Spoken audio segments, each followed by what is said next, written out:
katanya. Gini loh Bang. Nggak nyambung, nggak Tanya nyambung. sama iman tanpa perbuatan apa maksudnya Abang Kang Dito? Oke, iman tanpa perbuatan hakikatnya maut. Ini seperti yang disampaikan oleh Yesus sebelum naik ke langit. Di mana itu? Markus 6, Markus 16, nomor 15 sampai 18. Apa dikatakan? Beritakanlah Injil ke seluruh makhluk. Bagi orang yang percaya dan disalib akan diselamatkan. Bagi orang yang tidak percaya akan dihukum. Orang yang percaya mempunyai tanda satu, mengusir setan dalam namaku, mempunyai bahasa roh, memiliki bahasa baru. Yang ketiga, memegang ular. Yang keempat, minum racun maut. Lakukan itu. Kemudian menaruh telapak tangan di atas kepala orang sakit, dia akan sembuh. Setelah berkata demikian, Yesus naik ke surga. Iman tanpa perbuatan, lakukan perbuatan itu. Karena bagi orang yang percaya dan disalib akan diselamatkan. Sudah minum racun maut belum? Iya, Bang. Ketika dalam memberi Sudah minum racun maut bukan, belum? maksudnya itu kan dalam memberitakan Injil. Walaupun dia dikasih sudah racun. mulai ini. Memang enggak, saya hanya menjelaskan loh, Bang. Saya saya pernah penjelasan. Dengar dulu, mungkin Abang ya, saya udah 3 kali bertanya dalam apa? Saya hanya bertanya. Tak ulang ya. Diskusi itu kamu tidak membawa data, kamu menjawab iman tanpa perbuatan kemana-mana. Saya kasih dalil dan itu lurusnya, karena peringatan terakhir sebelum Yesus itu terangkat ke langit, ya, itu yang disampaikan. Itu perbuatan itu bagi orang yang percaya dan disalib. Kamu percaya dan disalib, mengusir setan demi, kamu masih kelihatan kok, buka-buka bukunya. Kami sudah di luar kepala, bre. Jadi apa ya? Masalah kalau Abang udah di luar kepala. Bukan, makanya Abang tadi, Bang Tian tadi menjelaskan di luar konteks. Kita di surga di kekristenan, Abang. Gini, Abang tadi menjelaskan nih tentang iman tanpa perbuatan itu di luar konteks, di luar biblika, di luar Bible. Begitu saya bawakan Markus 16 yang di sini, sudah mulai tuh mau menjelaskan. Ini dasar apa dalam diskusi begini? Saya betul loh Abang, maksudnya ya memang iman tanpa perbuatan, maksudnya itu kalau kamu tidak melakukan apa yang kamu imani. Oke, masuk Bang Dewa, saya mau beli rokok habis ya. Jangan makanya kayak mereka terus Abang Kang Dito. Enggak, karena Tian begini, Tian nggak mau jujur gitu loh. Enggak, rupanya bukan karena pusing daripada jawaban saya, rupanya karena Abang Kang Dito belum merokok dulu. Enggak begitu, karena saya menganggap gitu ya? bahwa levelnya Tian hanya mengikuti apa yang disampaikan oleh lawan diskusinya. Itu kelihatan nggak match banget gitu loh. Kita kayak nggak level gitu loh. Nanti kalau saya bawa apa sebuah, jadi daripada saya yang bertanya, saya hanya mengikuti logika daripada orang Abang. Saya seperti tadi itu. Kita enggak. Jujur bro, kami itu dilarang ya. Apologet Islam Indonesia tidak boleh menjawab omong kosong. Kami merujuk kepada dalil yang ada. Terkait dengan itu untuk kalian imani atau tidak, ini yang tertulis. Karena dasar keimanan itu yang membedakan kita. Tapi diskusi di sini yang ada di Bible dengan apa yang ada jawaban kalian itu mutlak ternyata nggak sama. Ya, cobalah Abang, kalau memang kayak gitu, buka yang dari mana Abang ambil ayat yang berkata iman tanpa perbuatan, baca lengkap. Yakobus. Ya, coba apa? Yakobus pasal 2, cari sendiri. Yakobus pasal 2 nomor 17 kalau nggak 15. Jadi kan saya sebenarnya hanya dari kan yang Abang buka datanya, cuman Abang nggak ngerti datanya. Itu yang makanya saya bilang tadi itu. Loh, kok nggak saya dibilang nggak ngerti? Kamu yang nggak ngerti maksudnya? Iman tanpa perbuatan itu di Yakobus 2. Jadi apa maksudnya? Kan ada penjelasannya di situ, Abang. Ya, tentang iman, hakikatnya iman itu adalah maut. Iman tanpa perbuatan, astaga. Dari tadi emang dikira kita cuman gedabrus gitu di sini. Yakobus 2 nomor 17 kalau nggak salah ya.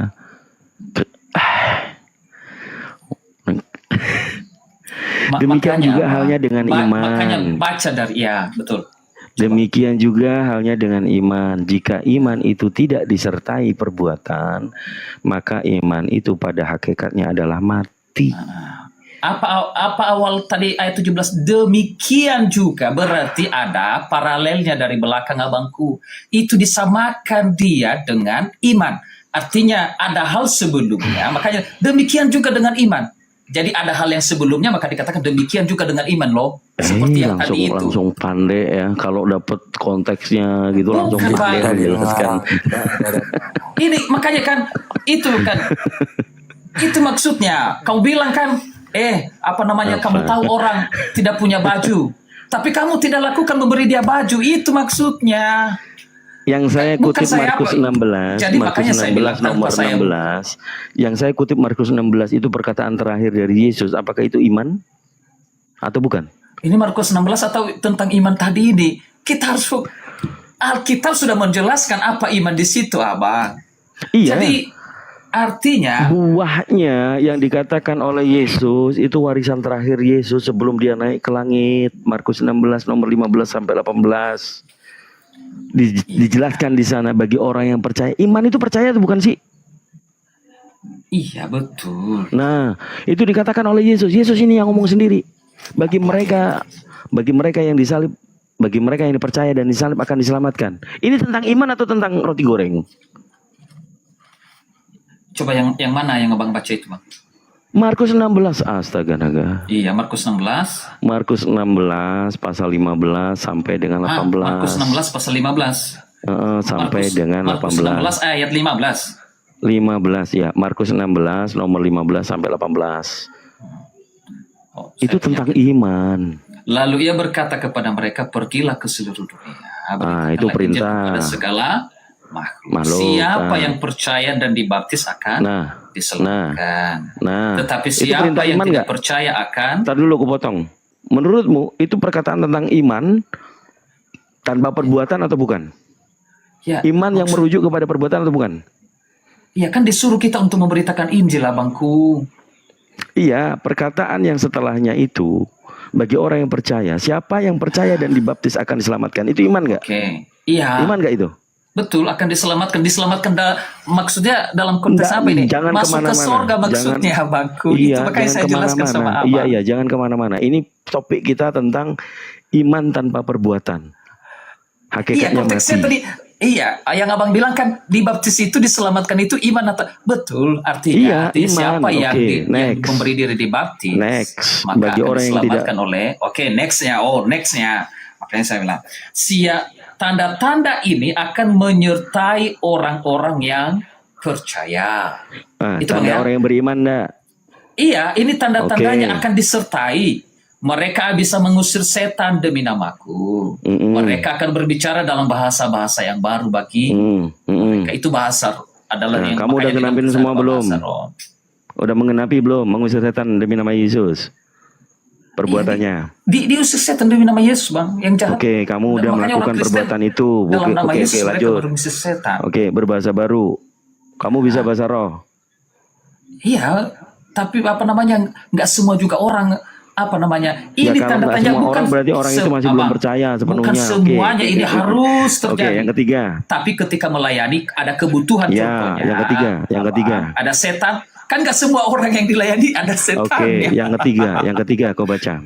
Yang mana lagi? Yang ketiga. Terus dong. Yang mana? Memegang.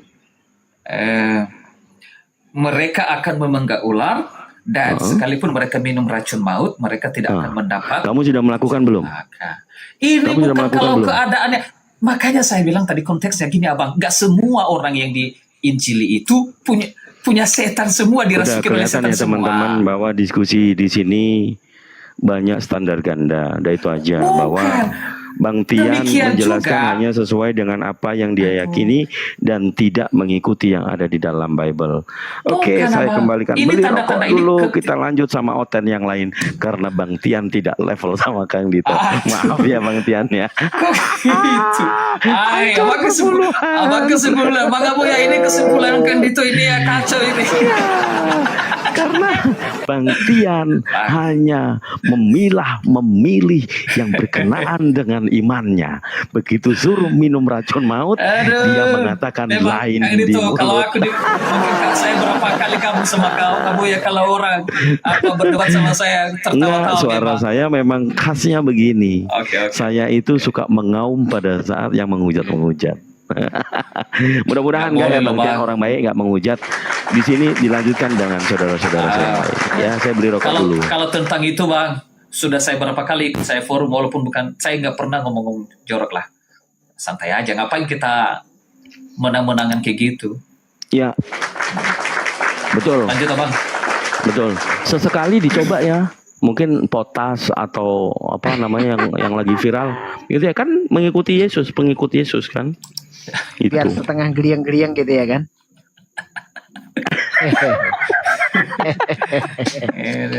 Sebenarnya gini loh Bang Tian, kita itu kan pendengar ini kan berharap keilmuan dari Bang Tian ini ada hal-hal baru yang bisa kita dengarkan gitu loh.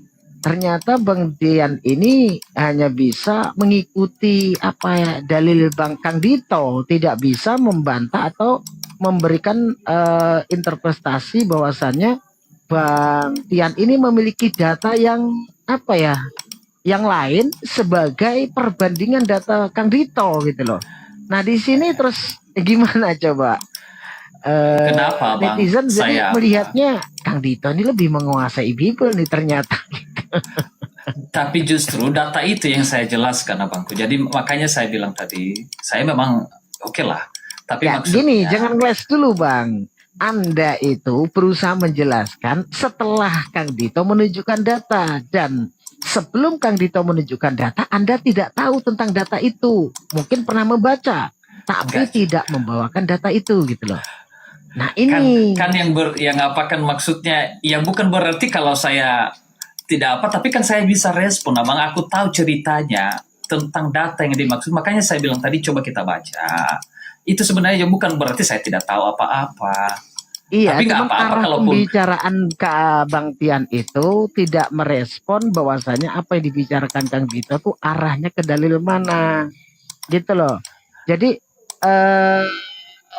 supaya kita itu gini, Bang Tian, kita bisa mengambil bahwa dua perspektif dari seorang Kristen untuk mendapatkan perbandingan data yang dibawa Muslim untuk menjelaskan iman dan perbuatan tersebut. Nah, itu yang dimaksud. Iya, contohnya yang dibilang Kang Dito tadi, iman tanpa diri Yakobus itu. Makanya saya bilang tadi Abang, itu kita baca ayat sebelumnya. Makanya coba itu jadi hanya coba dibaca. Coba lah kita buka ya, supaya Abang kenapa saya apakah gunanya saudara-saudaraku jika seorang mengatakan bahwa ia mempunyai iman padahal ia tidak mempunyai perbuatan, dapatkah iman itu menyelamatkan dia? Tanda tanya di sana. Jika seorang saudara atau saudari tidak mempunyai pakaian dan kekurangan makanan sehari-hari, dan seorang dari antara kamu berkata, selamat jalan, kenakanlah kain panas dan makanlah sampai kenyang. Tetapi ia tidak memberikan kepadanya apa yang perlu bagi tubuhnya, apakah gunanya itu? Sampai di situ, ini Abang. Kan, di sini kan, Abang. Ini sebentar. Ini perspektif saya ya. Di sini kan menjelaskan bila kamu beriman tidak melakukan itu, tidak dengan perbuatan itu apa gunanya? Kan itu tanda tanya di situ. Artinya apa kamu gunanya? bilang sama makanya ada penekanan kalau kamu ya kan punya iman tanpa ada perbuatan, maka iman itu pada hakikatnya adalah mati. Betul lah Pak. Kan makanya gitu. saya bilang tadi, saya bilang ketika sekarang itu muncul pertanyaan ke Bang Tian. Silahkan kasih contoh iman yang sesuai dengan perbuatan Anda itu seperti apa? Coba. Iman yang sesuai dengan perbuatan sama seperti ayat 16 itu Abang. Dan seorang dari antara kamu berkata, selamat jalan, kenakanlah kain panas dan makanlah sampai kenyang. Tetapi ia tidak memberikan kepadanya apa yang perlu baginya. Artinya sebaliknya, kalau orang itu berkata, selamat jalan, kenakanlah ikan panas dan makanlah, dan ia memberikan juga pakaian dan makanan, itulah iman yang benar. Jadi sebenarnya jawabannya udah di situ. Kalau saya gini Bang, contoh analogi lain gini. Bila saya mengimani Tuhan itu siapa, saya akan berbuat seperti apa yang diperintahkan. Jadi saya mengimani Allah, saya akan melakukan, akan berbuat apa yang diperintah oleh Allah dan apa yang dilarang. Nah, pada saat Anda mengimani Yesus sebagai Tuhan, perbuatan Anda harusnya mengikuti apa yang diperintah oleh Yesus dan apa yang dilarang oleh Yesus. Iya, kalau itu betul lah Bang. Kalau saya itu nggak saya bantah. Yang diperintahkan Yesus apa? Ada banyak yang diperintahkan oleh Yesus apa? Ya, untuk percaya kepada Dia, nah, satu-satunya juru selamat. Yang diperintahkan Yesus adalah mengenal satu-satunya Tuhan yang benar dan mengenal Yesus sebagai orang yang diutus. Ya, okay. Nah, apakah itu sudah dilakukan atau sudah diperbuat? Iya, Abang Yesus itu adalah utusan, tapi kalau Abang hanya berhenti di sini. Ini loh Bang Tian. Iya, makanya saya tidak bantah itu Bang. Tapi kan bukan hanya ayat itu kita kekristenan, bukan hanya ayat itu imannya. Kita tidak mengerti ini apa kan utusan. Contoh Bang. Iya, maksudnya apa yang dimaksud utusan, bahwa Yesus dia adalah utusan. Jadi sebenarnya kita kadang berdebat, dia utusan, berarti utusan. Berarti kalau utusan itu sama seperti orang mengutus seseorang. Dalam satu titik setuju nggak bila saya katakan mengimani Yesus sebagai Tuhan harus menjalankan apa yang diperintah dan mengikuti yang menghindari apa yang dilarang Yesus. Setuju itu? Sebagai wujud perbuatan nih. Iya, harus mengikuti. Setuju kan? Sebagai iman terhadap Yesus untuk perbuatan apa yang diperintah Yesus dan apa yang dilarang Yesus. Kan gitu ya? Contohnya tadi. Nah, yang dilarang Yesus kira-kira dihindari nggak sama Bang Tian? Sesuai perbuatan ini. Apa yang dilarangnya, Pak? Ya kan, memang nggak ada larangan Yesus. Ya, yang dilarang oleh Yesus apa namanya? Contohnya, jangan berzina, jangan ikutlah akulah jalan dan kebenaran dan hidup. Tidak ada seorang pun yang datang itu kepada Bapa kalau tidak memuliakan. Larangan ya, Bang. Sama lah Bang, larangan dengan. Aduh, beda Bang. Iya, maksudnya kan di dalam perintah itu sebaliknya adalah larangan. Di dalam larangan contoh, Bang. Itu sebaliknya perintah adalah. Itu sembahlah Tuhanmu dan Tuhanku, itu perintah Bang. Kalau larangan, janganlah ada ilah lain. Nah, itu larangan Bang. Iya. Beda Bang, perintah dan larangan Bang. Udah kemana-mana. Soalnya ya nggak apa-apa. Jangan ada ilah yang lain. Kita kan tapi ini ilah kan yang mana Bang, yang dimaksudkan? Mengkorelasikan antara yang diimani oleh satu oknum atau pemeluk agama atau pengiman Yesus. Ya, dengan perbuatan akan sesuai enggak dengan apa yang dikatakan oleh oleh sosok yang diimani kan gitu Bang. Begini, ketika dikatakan jangan ada ilah lain di hadapanmu, berarti ada banyak ilah. Kan itu kan? Jangan ada ilah lain, maka menjadi pertanyaan ilah yang mana? Larangan untuk mengilahkan Tuhan lain. Iya, berarti ada banyak yang menyebut diri mereka Tuhan. Tapi yang dimaksud oleh Yesus ilah yang mana? Kan itu menjadi pertanyaan. Berarti iya, ilahnya ilah yang dimaksud. Jangan melebar ke Tuhan banyak dulu. Intinya larangannya kan jangan tuhankan Tuhan lain. Berarti Yesus meminta untuk menuhankan Tuhan yang satu. Siapa itu? Menurut Abang siapa? Ya Bapaknya Yesus toh. Bapaknya Yesus itu Abang mengakui itu?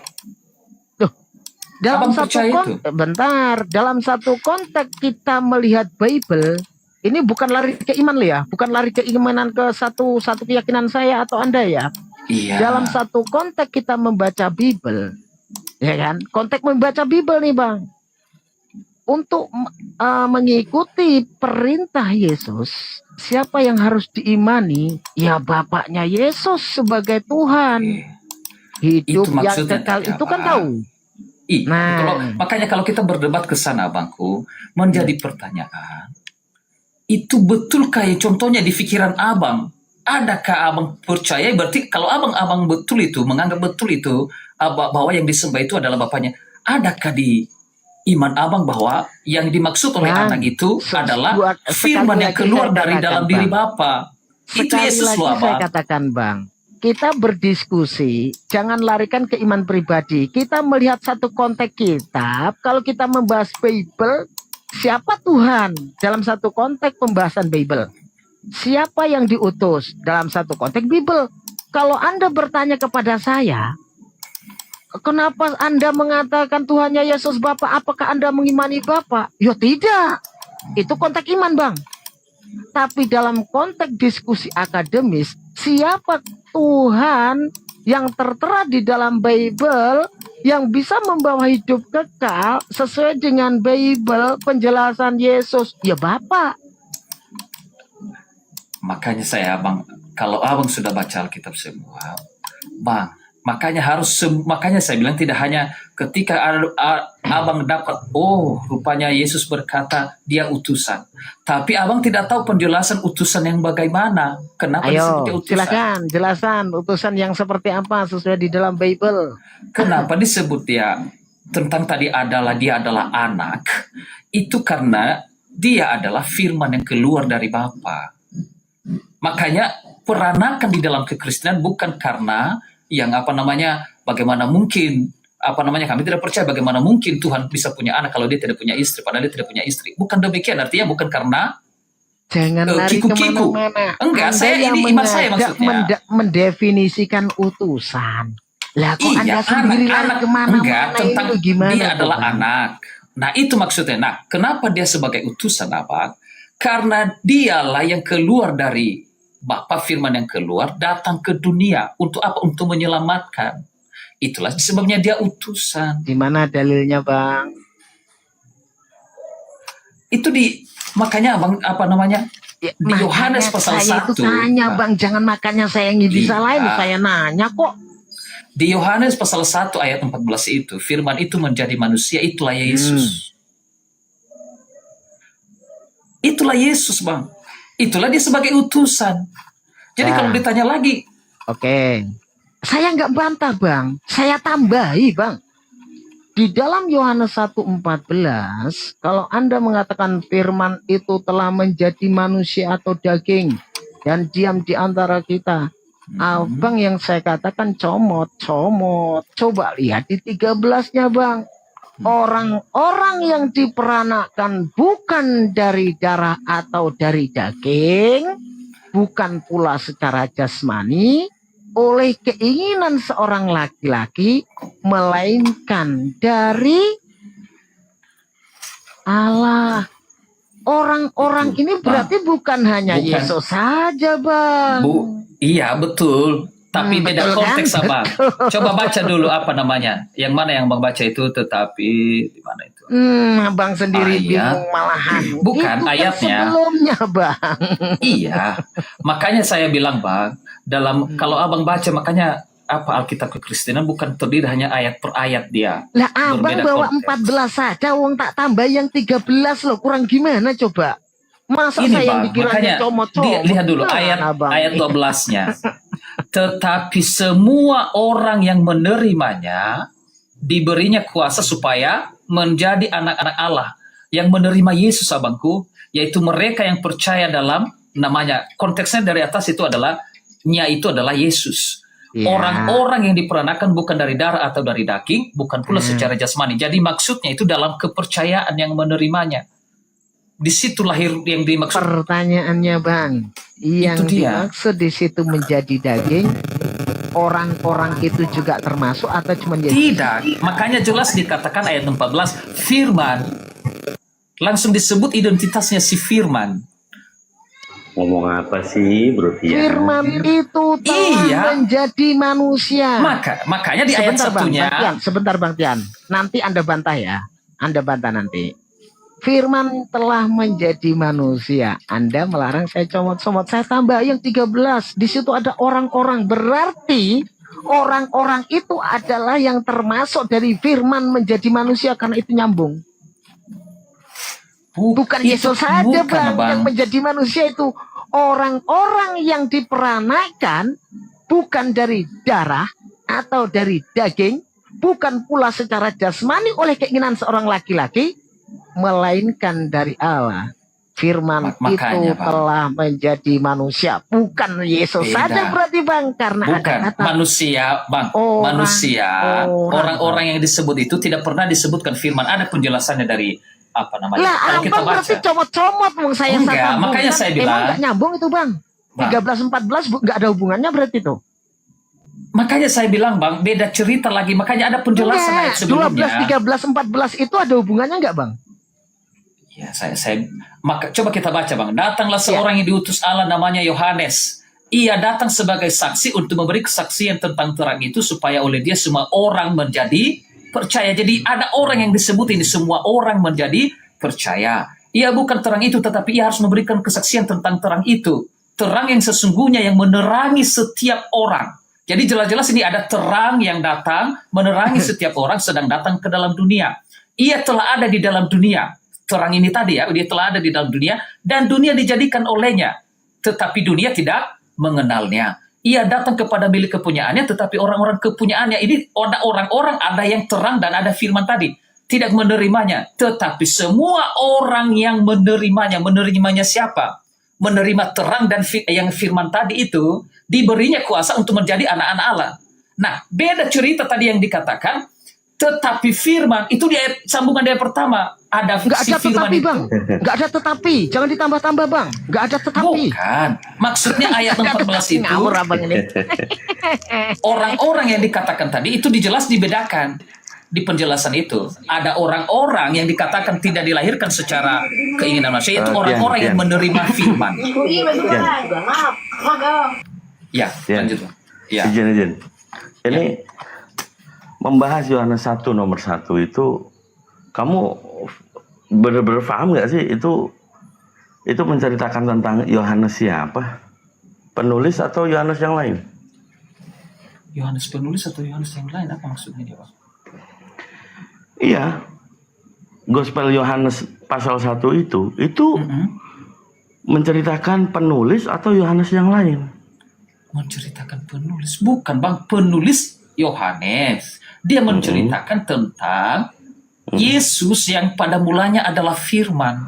Oke, nomor 6 di situ utusan namanya Yohanes. Yohanes itu siapa? Penulis atau Yohanes yang lain? Itu adalah Yohanes Pembaptis. Beda berarti. Datanglah seorang yang diutus Allah namanya Yohanes. Kan Yahya itu kalau mungkin ada orang yang memanggilnya Yahya Yohanes Pembaptis itu apaku? Yohanes saja lah. Nah. Ya. Itu di situ yang menjelaskan. Berarti poin di situ kalau namanya paragraf atau bacaan, kalau terdapat namanya objek, di situ utusan Tuhan namanya Yohanes, ini membicarakan Yohanes atau membicarakan Yesus? Maksudnya aku jadi bingung, Pak. Makanya. Enggak, pahami dulu. Iya, pahami dulu. Pahami dulu. Apa maksudnya apa? Yohanes pasal 1 itu perikopnya firman. Kesaksian firman, ya enggak? Perikopnya kau baca. Firman, abangku. Iya, kesaksian firman kan. Yohanes murid Yesus menulis tentang penjelasan tentang siapa Yesus yang sebelumnya adalah firman. Sebelum dia itu makanya ya Yohanes Pembaptis ini adalah orang yang mendahului sebelum menjadi firman. Dia berseru-seru. Dia memberikan kesaksian. Penulis tahu namanya utusan Tuhan itu Yohanes, sama seperti nama dia penulis. Itu ada menceritakan bahwa itu Yohanes Pembaptis, dari mana Bang tahu? Ya, karena ada di Injil-Injil yang lain, abangku, Yohanes Pembaptis. Di situ, Itu di perikop itu, Yohanes pasal 1, nomor 1 sampai 18, di mana ada tulisan Yohanes Pembaptis? Ada nggak? Ada di kisah lain, abang, karena berarti nggak ada ya di situ. Makanya, Oke, di konteks itu, ya berarti di konteks itu tidak ada kan? Makanya datanglah seorang yang diutus Allah namanya Yohanes. Ia datang sebagai saksi untuk memberi kesaksian tentang terang itu. Bagaimana kita pembaca memahami satu perikop itu ternyata bukan Yohanes penulis yang dimaksud? Karena kan dikatakan tadi sebelum itu ada yang datang. Yohanes ini, penulis ini, abangku, datang setelah Yesus.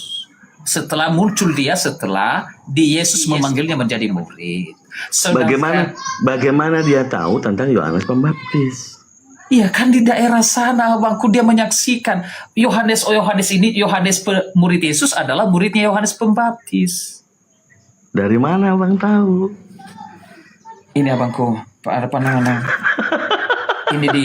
Oke, Kang Erwin. Jadi dari tadi itu Bang Tian ini hanya pokoknya ngomong gitu loh. Dia nggak tahu Yohanes pasal 1 ini tentang kesaksian firman, yaitu Yohanes Pembaptis. Tapi kalau kita membaca Bible, nggak ada tulisan Yohanes bin Zakaria. Iya, makanya saya. Ya udah, kalau diiyakan, abang dari tadi asumsi gitu loh. Bukan asumsi. Saya bukan asumsi bahwa Yohanes ini baru dia datang. Yang penulis ini adalah dipanggil oleh Yesus menjadi murid. Sedangkan yang memberikan kesaksian sebelum melayani Yesus adalah Yohanes Pembaptis. Jadi nggak bisa tertipu lagi. Itu dia, Bang. Bukan saya asumsi saya. Iya, nggak mungkin kita bilang Yohanes ini. Saya perhatikan tadi, Tian, merujukkan kepada pembuktian itu di Yohanes 1 nomor 1 sampai nomor 18. Firman menjadi daging. Itu nggak ada hubungannya dengan Yesus. Kok nggak ada hubungannya dengan Yesus? Hubungannya itu tentang firman yang ditulis oleh Yohanes bin Zebedius. Di situ jelas bukan, namanya. Abangku, itu makanya ada penjelasannya di ayat 17. Itu semua akan berkaitan, abangku.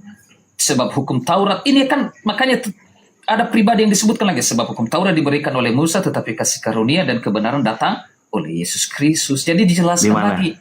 Ayat 17. Di mana itu tulisannya?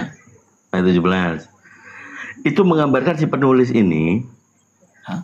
Apakah dia ada di kejadian tempat itu pada saat Yohanes Pembaptis yang dimaksud, atau dia sendiri yang namanya Yohanes? Maksudnya? Kan? Dia sendiri yang punya Bible aja bingung. Gimana coba? Bukan, dari pertanyaan abang jadi. Iya, jadinya Anda sudah mulai sadar gitu loh. Bukan, yang sering digunakan pertanyaan abang apa? Yang sering digunakan oleh dalil seluruh Kristen ya, baik Tritunggal, Oneness maupun yang lain, Yohanes 1 nomor 1, selalu seperti itu.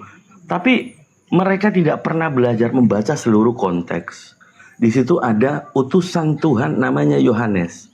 Yohanes bin Zebedius, penulis. Apakah ada menceritakan Yohanes Pembaptis selain di pasal 4? Gak ada. Iya, Bang. Makanya tadi sebelum dia telah ada di dalam dia yang dikatakan firman tadi yang adalah terang itu, yang di dalam dia ada terang dan kehidupan itu sedang datang. Datanglah Yohanes untuk memberikan kesaksian tentang dia. Itu jadi makanya Yohanes yang mana yang memberikan kesaksian sebelum dia datang ke dalam dunia? Hanya Yohanes Pembaptis. Dari mana Yohanes penulis ini mengenal Yohanes Pembaptis? Karena kalau itu pertanyaannya, karena Yohanes ini sendiri adalah murid Yohanes Pembaptis.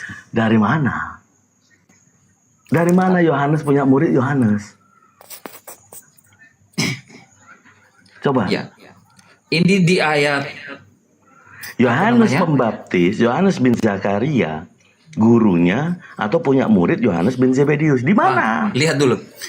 Pada keesokan harinya itu di ayat 29, Yohanes melihat Yesus datang kepadanya dan dia berkata, "Lihat anak domba Allah yang menghapus dosa dunia."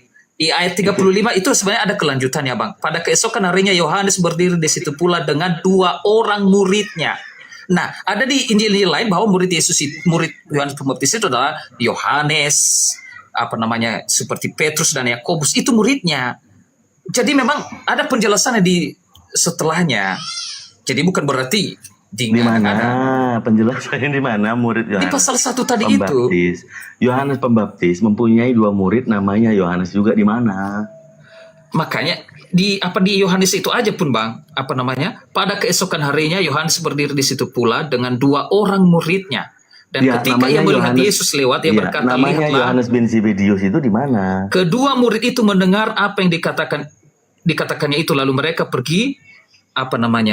Ia berkata, di mana ada selanjutnya, salah seorang dari keduanya, ayat 40. Ayat 40 pasal 1, salah seorang dari keduanya yang mendengar perkataan Yohanes lalu mengikut aku Yesus jadi adalah Andreas, saudara Simon Petrus.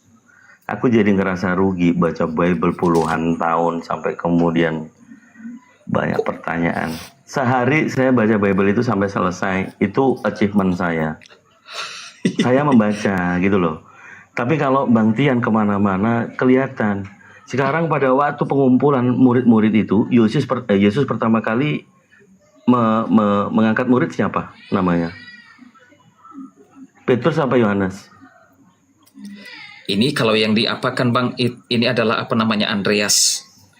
Ya, di situ adalah Andreas, saudara Simon Petrus. Iya, apakah di situ Yohanes bin Zebedius dia mengaku kalau dia muridnya Yohanes Pembaptis? Nggak ada. Iya, kan ada di ayat-ayat lain, Bang. Aduh. Nggak ada. Apakah ada penjelasan Yohanes bin Zebedius dengan Petrus bekas murid dari Yohanes Pembaptis? Nggak ada. Apakah ada menurut Abang membaca Bible itu nama murid Yohanes Pembaptis itu Yohanes bin Zebedius dan Petrus? Ini si Petrus jelas itu yang, Bang. Ini Petrus tadi ku bilang loh, Bang. Makanya ada enggak itu pertanyaannya? Kalau enggak ada berarti Abang asumsi. Bukan asumsi, Abangku. Ya, di mana Yohanes bin Zebedius itu punya 2 murid itu namanya Yohanes dan Petrus. Aduh, aku buka HP kok. Ini saya ambil dulu, Bang, karena saya cuma punya 1 HP. Nah, dari tadi kayak begitu, buka datanya. Jangan asumsi ya, Bang. Malulah aku ini malu. Gimana ya? Aduh. Gimana gitu? Nggak ada satupun apa yang dikatakan Bang Tian tadi itu hanya defensif keimanan. Jadi nggak ada akademisinya untuk ini, ada datanya di sini. Seperti halnya ya teman-teman Kristen yang lain, jangan gunakan Yohanes pasal 1 nomor 1 firman itu konteks perikopnya kesaksian. Firman kesaksian Yohanes. Di situ disebutkan namanya utusan Tuhan Yohanes. Ini membicarakan tentang Yohanes. Firman menjadi manusia, menjadi daging. Ini kan fakta historisnya berbanding kebalik dengan Bunda Maria melahirkan Yesus yang lahir, bukan yang lahir segumpal darah. Hari-hari. Daging itu hari-hari, gimana sih? Kang Dito, aduh dari tadi Dewa diam saja, kebetulan Dewa ada pekerjaan, Dewa izin pamit, nanti insya Allah malam Dewa masuk lagi. Dari Dewa begini ya, terkadang kita itu sulit membedakan ya, mana pantat ayam, mana mulut manusia. Terkadang sulit dibedakan. Pantat ayam kalau tertiup angin dia akan bergoyang-goyang. Sementara mulut manusia banyak yang melakukan yang namanya kabar angin. Nah inilah dari tadi Dewa nyimak aja bikin sakit kepala Dewa ini bener. Semua ayat dibantah sama dia. Ya Allah, kelasan Oten ternyata begini ya. Mati, benar-benar mati nih akal. Dogmanya luar biasa ini, doktrinnya sangat luar biasa ini. Maka tidak salah ya, orang syarat untuk menjadi Tuhan itu ternyata harus mati dulu, baru bisa menjadi Tuhan, sesuai di dalam Roma ya. Dan syarat menjadi Kristen harus mati dulu akalnya, baru bisa menjadi Kristen. Ada yang dikatakan sekolah mingguan. Kenapa dikatakan sekolah mingguan? Karena biar bodoh. Dengan kebodohan itulah dia akan kuat imannya. Kalau disekolahkan Senin sampai Sabtu, mereka akan pintar, mereka akan berpikir. Tidak salah Kang Dito tadi mengatakan, ketika kita berdiskusi dengan orang pintar, yang namanya orang pintar diperlihatkan fakta, pasti dia akan berpikir. Tapi yang namanya orang bodoh, ketika kita perlihatkan fakta, dia pasti akan memutarbalikkan fakta. Itulah nyata seperti ini. Betapa luar biasa ya pikiran mereka, tidak capek gitu ya. Harus berasumsi, harus berhalusinasi. Wih, tidak capek. Kalau kita capek lu melakukan kayak gini. Ya, mungkin itu aja. Dewa izin pamit. Nanti malam insya Allah mungkin Dewa bisa naik lagi. Dewa ada kerjaan sedikit. Dewa mau parkir dulu, mau jaga parkir dulu buat nyari beras. 1 liter 2 liter buat besok. Makasih semuanya. Dewa izin pamit. Apabila ada kebenaran itu datang dari Allah. Kalau ada kesalahan salahkan Kang Dito sama Abu Ya. Jangan salahkan Dewa. Terima kasih pada semuanya. Assalamualaikum warahmatullahi wabarakatuh. Waalaikumsalam warahmatullahi wabarakatuh. Masya Allah. Ya mudah-mudahan Bang Dewa selalu konsisten ya. Rezeki pasti datang tidak disangka-sangka. Insya Allah Abang selalu dalam lindungan Allah dan dimudahkan rezekinya. Amin. Amin, amin. Ya Rabbal Alamin.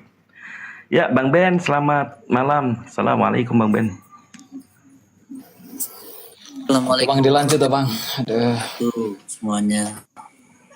Ya, siap. Ya, Bro Tian, jangan pernah baper ya. Waalaikumsalam, Bang Erik. Jangan pernah baper. Ini kayaknya dalam aku diskusi. gambling ya? Enggak ya? Bang Dito? Suaranya mantap kali sampai ketimpa semuanya. Kang Dito nggak ada baper-baperan aku Kang Dito. Kalau aku Iya, aman, siap. udah maki-maki lah aku kalau Betul.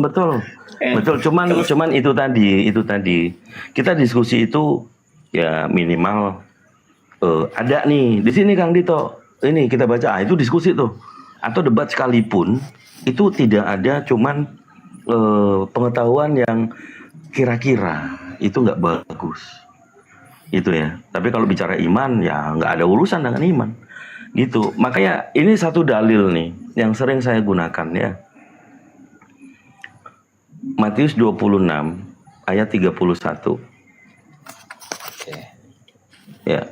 Berkatalah Yesus kepada mereka semua, murid-muridnya. Perikopnya itu Petrus menyangkal Yesus 3 kali. Yesus berkata kepada mereka, malam ini kalian semua akan tergoncang imanmu karena aku. Sebab ada tertulis, aku akan membunuh gembala. Dan kawanan domba akan tercerai-berai.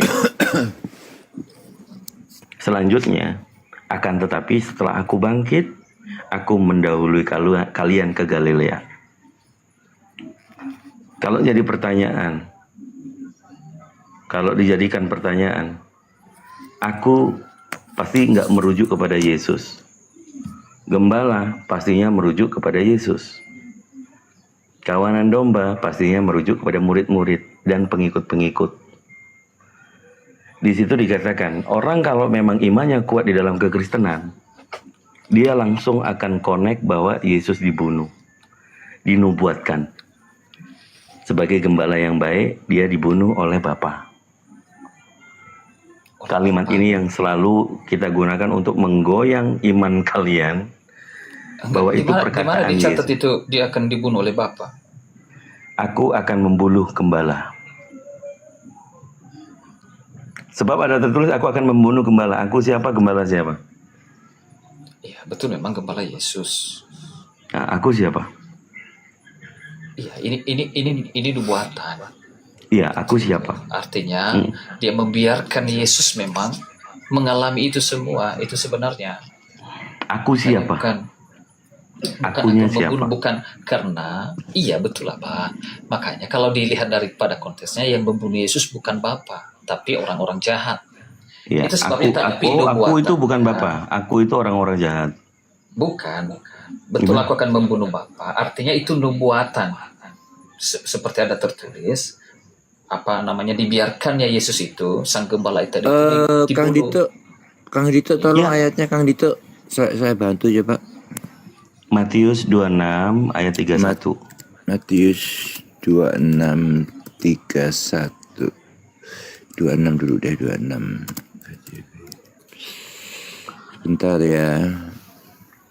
Ya, pertanyaan saya, aku siapa, gembala siapa? Gembala ini udah dijawab sama Tian, itu Yesus. Akunya ini siapa?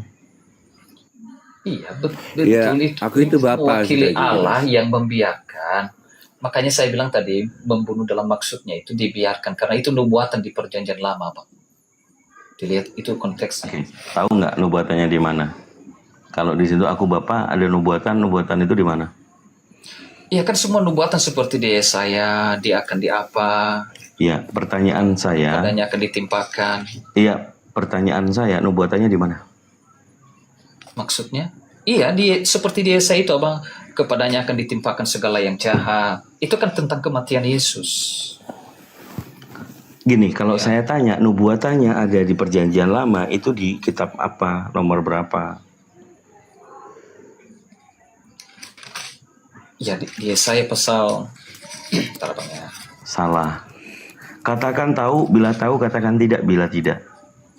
Saya nggak hafal ayat-ayatnya, tapi saya tahu apa namanya, saya baca itu. Makanya saya memang Ada itu Kang Dito di kitab apa di PL tuh, di nama kitabnya tuh kitab asumsi, coba cari, ada nggak? Katakan gini untuk mempersingkat, Bang Tian. Saya nggak tahu, ya bilang nggak tahu. Saya tahu, bilang tahu. iya. Supaya enak. Ya, saya sedang mencari ayatnya, Pak. Waduh, lama. Saya kasih tahu, ya, boleh? Itu dia. Ya, boleh. Saya kasih tahu, boleh? Jangan merasa direndahkan. Enggak, kita diskusi di sini ya. Saya sudah bilang, Abang, saya tidak tahu ayatnya di mana. Saya Oke, itu sedang saya iya. cari. Oke, Tapi saya kan kasih tentang tahu. itu, Ya, saya kasih tahu. Zakaria 13 nomor 7. juga di situ. Hai pedang. Yang di situ tuh Elohim apa Yahweh apa Adonai atau apa itu? Yang mana, Bang? Saya belum buka. Zakaria pasal 13 nomor 7. Zakaria.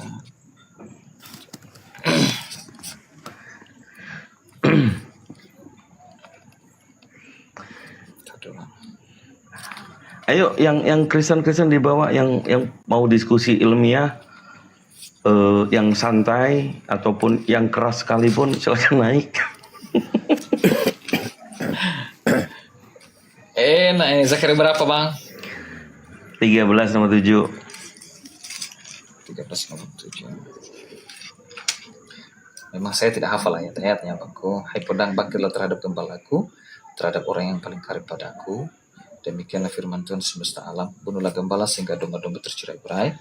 Itu dibunuh ya? Tanganku terhadap yang lemah. Dibunuh juga ya? Seluruh negeri. Ya, dibunuh ya? Iya, tapi makanya konteksnya tadi, Bang, betul, memang Tuhan izinkan. Jadi bukan Tuhan membiarkan, karena bukan Bapa tiba-tiba Yesus mati, tapi maksud. Iya.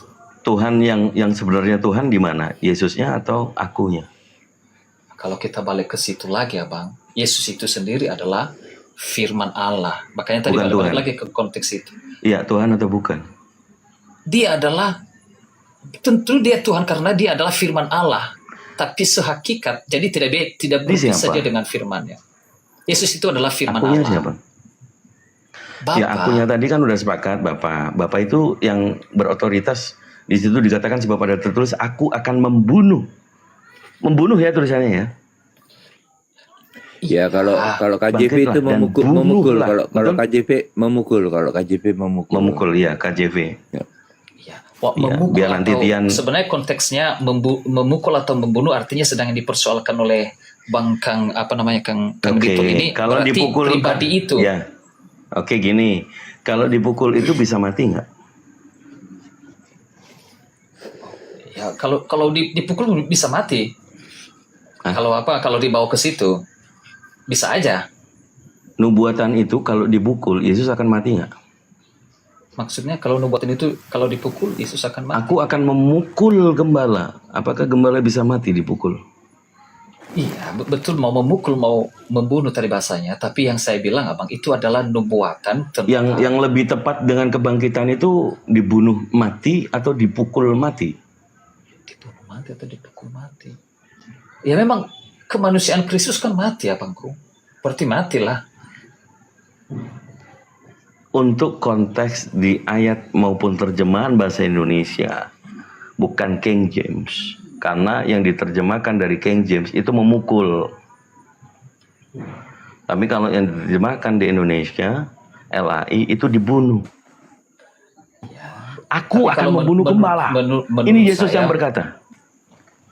Yesus yang berkata itu. Sebab ada tertulis, aku akan membunuh gembala. Aku itu Bapa, kan begitu. Gembala itu aku Yesus. Jadi Bapa akan membunuh Yesus. Ya, makanya saya bilang bukan hanya Akan itu penjelasan tetapi, ini. iya akan tetapi, setelah aku bangkit, aku akan mendahului kalian ke Galilea. Bangkit itu apakah selalu dari kematian dia bangkit, atau setelah dipukul dia tidak mati dia bangkit? Itu kalau kematian kan bukan lagi betul-betul kan kisah tentang penyaliban, tentang dia sudah mati makanya dia dikubur. Jadi itu kan bukan kisah kalau di ayat Alkitab, itu adalah sebuah kejadian yang betul-betul terjadi. Kalau itu yang dipersoalkan lagi. Substansi yang kita persoalkan, kalau dalam Tritunggal itu jelas-jelas semuanya setara, betul ya? Kesetaraan dalam maksudnya, Abang, bahwa Yesus itu adalah firman Allah yang mengenakan. Jadi firman itu adalah firmannya Allah, tapi bukan ciptaan. Itu sebenarnya kesetaraan. Hakikatnya adalah ilahi, bukan berdasarkan besar kecilnya. Oke. Bandingkan dengan historinya, faktanya Yesus dilahirkan dari Bunda Maria, itu ciptaan atau firman? Makanya konteksnya lagi tadi, Abang, firman mengenakan manusia. Dia mengenakan itu, makanya dia yang kelahiran daripada yang dilahirkan dari Bunda Maria itu firman atau manusia? Firman menjadi mengenakan manusia, itu prosesnya melalui rahim Maria, Abang. Itu dia. Yang setelah keluar dari misfinya Bunda Maria itu manusia atau firman? Firman yang mengenakan manusia, yang mengenakan kedagingan. Jadi artinya firman ini bukan daging, firman ini bukan jasmani. Oke, Tapi- dari membedakan makhluk ya, makhluk manusia itu di mana-mana makhluk nggak ada makhluk disebut firman, makhluk disebut apa? Namanya makhluk itu ya ciptaan. Tapi ini aneh, except to Jesus. Bukan, makanya itu saya bilang. Karena pikiran Allah, hikmatnya Allah, firmannya Allah di dalam dirinya itu bukan ciptaan. Dan dalam iman kekristenan, itu sesuatu yang di dalam diri pencipta itu adalah bukan benda mati. Kalau dia bukan benda mati, ya pasti hidup. Gini aja kita pahami dulu satu konteks, kembali lagi ke Yohanes 1 nomor 1. Firman itu Tuhan itu bukan? Maksudnya firman itu? Firman itu Allah itu atau bukan? Esensinya ilahi, Abang. Pada mulanya firman bersama-sama firman itu dengan bersama-sama dengan Allah, dan firman itu adalah Allah. Jadi firman itu Allah. Iya, sebenarnya Elohim itu yang dikatakan di apa itu, Bang? Elohim itu power, kekuatan, ilahi. Yang saya tanya, firman itu adalah Allah, itu firman itu Allah. Yang menjadi manusia tadi Allah. Iya, ilahi, Abang. Iya. Kita ganti gini aja, jangan pakai Allah, ribet. Kalau nanti kutunjukkan, kita baca di 2 Korintus pasal 11 nomor 31. Allah, yaitu Bapa dari Yesus. Allah itu Bapa loh. Abang, itu itu kalau di dalam Elohim itu, kalau yang dikatakan Sema Israel, nggak ada Elohim. Bang, tak kasih tahu ya, nggak ada Elohim di Perjanjian Baru, titik.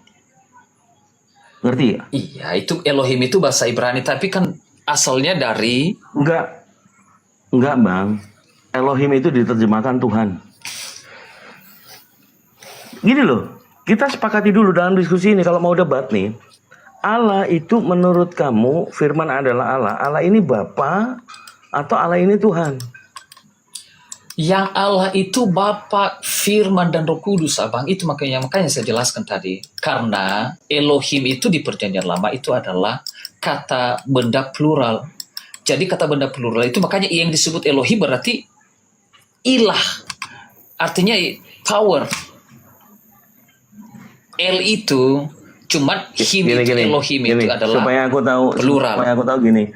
Abang mengeksistensikannya merujuk kepada 3 pribadi, satu Allah, bukan satu Tuhan. Abang membedakan Allah dengan Tuhan nggak sih? Atau Allah itu ya Tuhan itu sendiri? Atau gimana? Makanya saya bilang, Bang, makanya sebenarnya di situ bingung-bingung orang banyak. Elohim ya, makanya, di Kristen. jelasin aja. Iya, makanya jangan pakai Elohim, perjanjian baru nggak ada Elohim.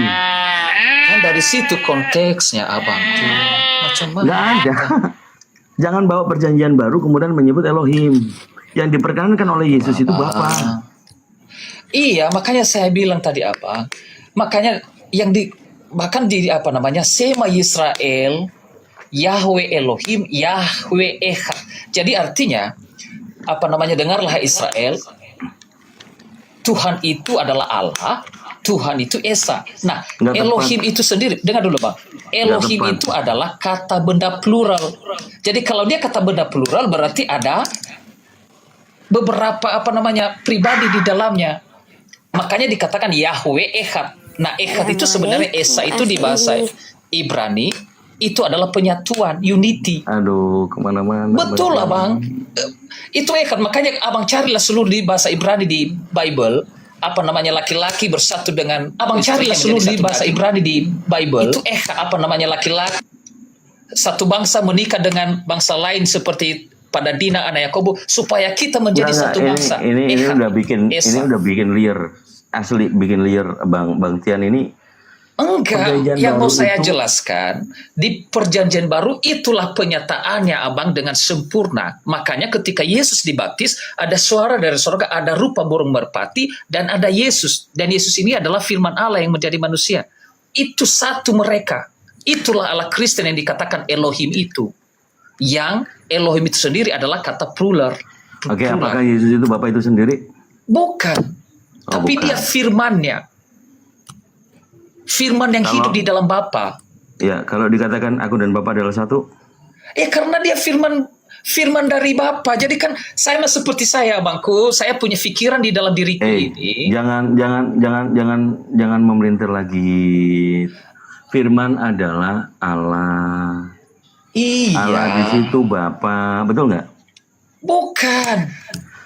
2 Korintus 11 nomor 31, Allah yaitu Bapa dari Yesus. Iya, Elohim itu, Abangku. Makanya saya bilang tadi di Perjanjian Lamanya. Jangan pakai Elohim. Nah, gini. Lah. Coba kamu baca dulu 2 Korintus 11 nomor 31. Tapi kalau Abang nggak bisa saya kan nggak bisa dibawa buku Perjanjian Baru itu adalah dari Perjanjian Lama. Kata siapa?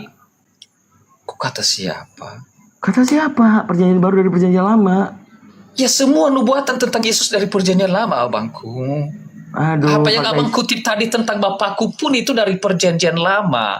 Itu kan nubuatan tentang konteks. Berarti sama. Artinya Perjanjian Lama itu nubuatan tentang Yesus. Yesus yang menggenapi seluruh nubuatan. Ini loh, menyikapi Allah, ini substansinya adalah Allah, yaitu Bapa dari Yesus. Perkataan Paulus di 2 Korintus pasal 11 nomor 31, betul atau salah? Allah iya, Bapa itu sendiri adalah Allah. Yesus itu sendiri juga Allah. Di mana tertulis Yesus Allah? Iya, Bang, karena kan pada mulanya adalah firman. Firman itu bersama-sama dengan Allah, dan firman itu adalah Allah. Firman itu menjadi manusia, jadi firman yang adalah Allah tadi menjadi manusia. Jadi dengarkan, Yesus Bapa itu sendiri. Bukan, makanya saya bilang tadi, makanya itu yang saya dengarkan ya, pelan-pelan. Tak pelan-pelankan ini. Buat teman-teman 750 orang ya. Di sini ada standar ganda. Di 2 Korintus pasal 11 nomor 31, penjelasan tentang Allah. Allah itu Bapa dari Yesus, Tuhan kita. Tuhan kita di situ merujuk kepada Yesus atau kepada Bapa? Pastinya di situ sepakat bahwa Tuhan kita di situ adalah Bapa. Allah itu Bapa. Firman adalah Allah. Firman adalah Bapa. Loh, Kan udah jelas-jelas tadi dibilang abangku. Firman Ya, itu bilang. adalah yang keluar. Jadi namanya juga firman. berarti salah dong. Pikiran. Bukan Kok firman salah? adalah Allah, tapi firman Betul, dari abang. Allah. Makanya itu yang sedang saya jelaskan. Allah itu maksudnya ilah. Jadi makanya Allah itu adalah pribadinya Bapa, Firman dan Roh Kudus. Makanya Gimana Roh Kudus gini? makanya saya bilang Kalau mau gini loh, kamu mau doktrin, Tian. Tidak ada tertulis Yesus itu Allah, tidak ada tertulis Roh Kudus itu Allah. Yang ada tertulis Allah yaitu Bapa dari Yesus. Ini dalil 2 Korintus 11 nomor 31 itu dalil. Allah itu gini, jangan kau bantah dulu, kau aminkan kalau kau tahu, kalau nggak tahu bilang nggak tahu. Jangan